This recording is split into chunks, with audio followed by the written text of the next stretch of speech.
So, Severance finally came to an end. Still not really hitting me, but I guess it will next week when there's nothing to watch.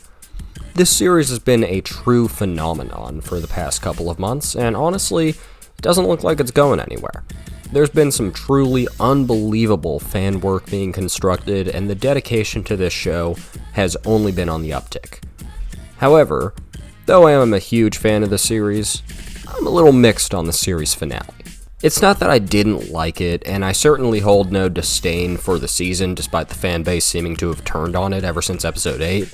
I did really enjoy this season, and I see it as a technical step up from an already masterful season 1. Unfortunately, the ultimate payoff, while emotional and atmospheric, gave me a lot to be bothered about too. I've spent a lot of time on this series, so there's no need for an especially long introduction. I'm not going to give out a lot of context for the stuff I'm saying, and I won't be holding back on spoilers, so do not watch this unless you've seen all of Severance up to this point. Alright, so the first section of the episode is pretty much entirely devoted to one sequence in which Devon provides Mark with a camera that he uses to communicate with his innie as they fire messages back and forth. This basically hands Adam Scott an Emmy on a silver platter because you know he crushes it, especially nailing the wonder on his outtie's face when he realizes how real his innie is. It makes sense that Mark's innie would have no problem conceptualizing his outtie's existence since he's always made to be reminded of the outside world. But the entire point of the severance process is to allow the outies to forget about work entirely. So Mark Scout seeing a separate version of himself appear on camera would shock him. The part of his life he's meant to forget is staring him right in the eyes. However, sadly, this conversation goes downhill as Mark S. realizes he's being asked to go on a suicide mission. Mark Scout, being intrinsically pretty unapproachable, immediately gets angry, which does make sense since his wife's life is being denied from him by his literal physical body. Since Scout never thought of this, his explanation is shoddy, and Mark S. becomes just as frustrated when he realizes even his slight chance of survival in reintegration is nothing if none of his friends get the same deal. I'll say this about this whole sequence. Conceptually, it's fantastic, and it's acted beautifully. But it does feel a little too long and wordy and somewhat jarring, since this argument sort of rises out of nowhere. It makes sense for it to rise out of nowhere because the two have never been able to communicate before, but since this ends up being the driving force of the episode going forward, a lot of previous details get washed away and replaced. Once we get into Lumen, it becomes pretty clear that we won't be leaving for the rest of the episode. The episode quickly establishes a very different vibe to every episode before it by having the Lumen rooms be entirely dark, as Mark and Helly walk through a bizarre sort of trophy room complimenting Mark's accomplishments. Then, after Mark completes the Cold Harbor file, we're treated to Milchick riffing with a Kier robot with pre-recorded dialogue before transitioning to an absolutely awesome marching band performance, all in celebration of Mark. This entire sequence is very reminiscent of Twin Peaks' finale, which also sets itself entirely in one setting after a brief intro, being the famous Black Lodge. This performance certainly feels very uncanny in a similar fashion to Peaks, and I really appreciate it for that. Seeing Mark, and eventually his outie, traverse the completely empty halls of Lumen at the company's most private of times put me off, but in a good way. So as I said before, this episode is fantastic atmospherically. Though I do have a few complaints about how it handles things after Mark and Helly's plan begins, starting with the Lumen staff. The first section of the plan is for Helly to distract Milchick, which she does by swiping his little walkie-talkie. This is great, and it's also great when she traps him in the bathroom. However, slight problem. This is where Milchick remains for basically the rest of the episode. A single door stops Milchick's escape for like 30 minutes straight. Additionally, we see a few shots of him seeming to reconsider his actions, only for the payoff to be that he finally thought to just run at the door really fast. This moment really bothered me because we've seen a ton of Milchick this season, with the clear pattern being his distaste for Lumen growing. We even get a small continuation of that in this episode during the Kier robot scene. However, in this moment, where Milchick can clearly hear Helly rallying the marching band, and we see his face express some form of regret, there is no growth. Milchick still remains loyal to Kier despite this being a perfect moment for him to turn.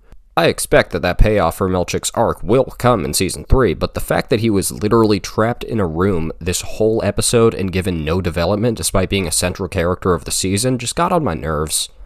My other big problem with Lumen's staff this episode is how sucky they are as soon as Mark's plan commences. I understand this to a certain extent, that the staff would be completely obsessed with the completion of Cold Harbor, and therefore Mark would be able to get away with a lot more than usual.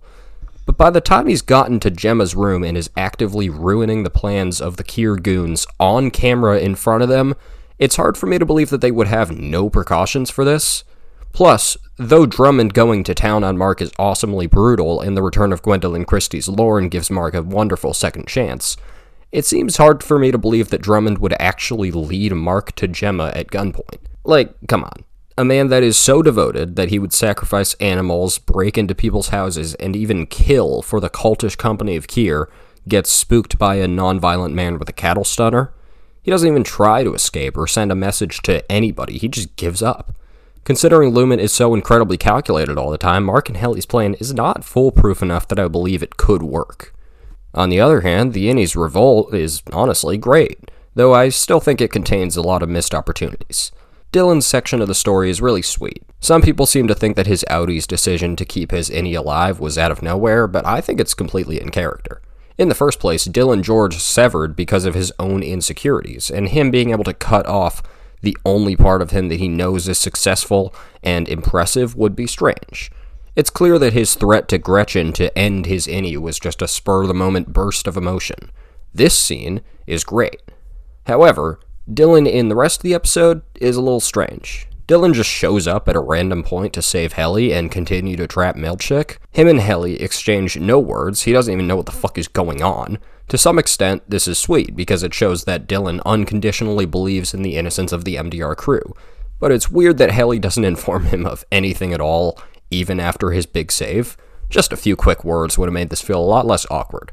Then there's Mark, whose whole conclusion deserves a lot of time. Mark accidentally kills Drummond, which I hope sets up a sort of Harry Potter-esque trope where we have a new security guard every season, and then immediately rushes to save Gemma anyways. Gemma's task is to dismantle the very crib Mark built for their child, which implies some very creepy stalker tendencies for Lumen, and is also a perfectly disturbing test, showing that the ultimate test for Gemma is to see if her consciousness is completely disassociated from her Audie's. However, Mark saves her from this, and once he gets her outside, the two lovers, in their true forms, finally rejoice. This moment is super sweet, and super emotional, and while it's weird that Gemma doesn't question any of what's happening, that is kind of the beauty of it too. The two have no concerns about their bizarre circumstances, they just want to be together. The problem is, it's too brief. Mark and Gemma barely get any time together, and when they revert to Mark S. and Miss Casey, they get next to no time either. My main problem with this whole escape, honestly, is the lack of attention for Miss Casey, a character who seems to be effectively killed off if Gemma is to stay on the outside. I honestly love Miss Casey, and the fact that she says about 3 words in what could be her final appearance is quite sad. I do understand that they have to be moving fast, but get something in there. And finally, we reach our final scene. Mark S. and Miss Casey reach the exit, which he shoves her through, reverting her to Gemma, and we finally get the choice that's been teased this whole season. The intro shows a woman flipping between Gemma and Helly in the elevator, suggesting Mark would eventually have to decide who to save, or actually, who to join. And of course, since this is Mark's Innie, he knows exactly what's going to happen if he goes with Gemma, the woman who he feels little connection to. Mark's scout is more than likely going to abandon him, and he will cease to exist. So though he will only get a little bit more time if he chooses to return to Helly, that's better than nothing. So Mark and Helly join hands, leaving Gemma tragically alone, and the season ends. Honestly, a pretty solid ending.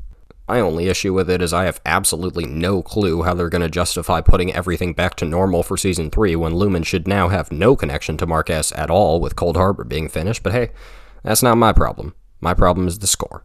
Severance Season 2 was very strange. Despite its larger audience, it did not give much fan service at all, besides the "fuck you Mr. Milchick" callback. This season was abrasive and strangely constructed, but for the most part, I didn't mind.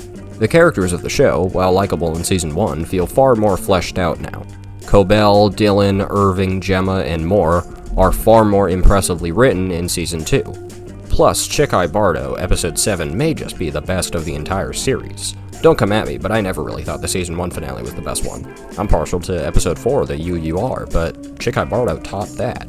The finale, though I have my issues with it, was really fun, and I'm far from displeased, just a little less full of excitement. I would still give it an 8 out of 10, and the overall season an 8.5. I mean, maybe that void in me is just this show leaving.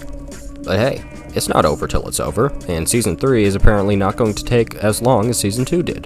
Plus, I won't be waiting alone. The fanbase is massive nowadays, and the premise of the show is clearly becoming influential in other people's minds. I don't think it'll be long until Severance is the baseline that other shows are building off of. But for now, we've just got Andor to wait for in April. Alright, bye now.